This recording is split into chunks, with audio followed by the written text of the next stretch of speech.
들으실 때 설명이 좀 매끄럽지 않아서 이해가 안 되는 부분은 본인이 문제가 아닙니다. 저도 하면서 문제의식 좀 느끼는데 본인 탓을 하실 필요는 없습니다. 나중에 강의 끝난 후에 다시 한번 여쭤보시면은 또 한번 설명드리겠습니다. 종전주택이 조합원 입주권으로 변환된 후 분양권을 취득하는 경우에 양도소득세 비과세. 저도 이 질문을 보고 찾아봤는데요. 찾아봤다는 거, 예규나 판례 이런 것들을 찾아보고 법에는 이 질문에 대한 정확한 답이 나와 있지 않아요. 그래서 비과세 받을 수 있다, 요건을 충족하면 이라는 건데, 그 분양권과 원래 주택을 동시에 보유할 때 비과세되는 규정이 있습니다. 그 규정을 여기 질문에 종전주택이 조합원 입주권으로 변환되는 사실이 추가되더라도 여전히 동일하다는 거고요.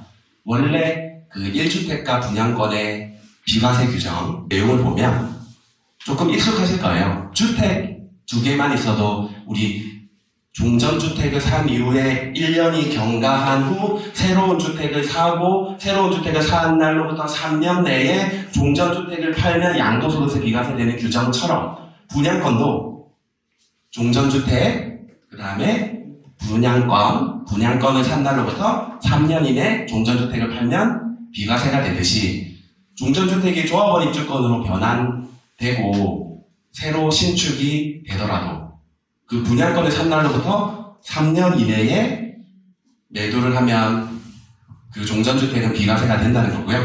3년이 지나도 분양권을 산 날로부터 3년이 지나서도 다음에 요건을 충족하면 여전히 양도소득세 비과세 해주겠다. 분양권에 따라 취득하는 주택이 완성이 된 후 3년 내에 그 주택으로 세대 전원이 이사, 그리고 그 주택에서 1년 이상 계속 거주, 그리고 나서 분양권이 완성된 후 3년 내에 종전주택을 양도할 것. 여기서 우리 질문의 사례에서는 그 종전주택이 신규주택이 되었을 수 있잖아요. 조합원 입주권이 되었다가 신규주택이 되었을 때, 그때는 분양권으로 취득한 주택을 취득하고 3년 이내에 팔면 양도소득세 비과세가 된다는 겁니다. 즉 무조건 분양권을 취득한 날로부터 3년 이내 종전주택을 팔아야 되는 것은 아니다. 내가 분양권을 사서 거기에 실거주할 생각이 있으면 좀 더 여유로운 기간을 가지고 이 종전주택, 우리 질문에서는 조합원 입주권으로 변환이 되고 나서 신축된 주택일지라도 그 주택을 양도소득 비과세 받을 수 있다.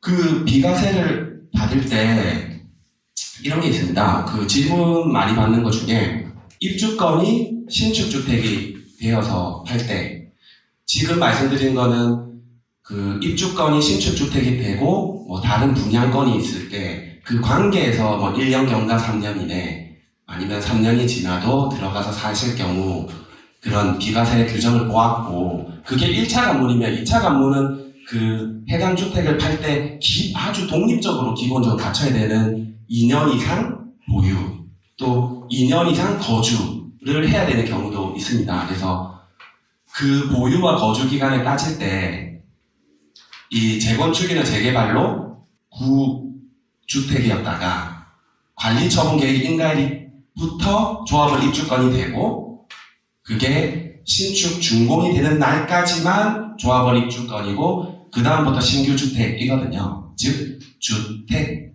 입주권, 주택 이렇게 되는데 이때 갖고 있는 기간은 모두 보유기간으로 인정이 된다는 겁니다.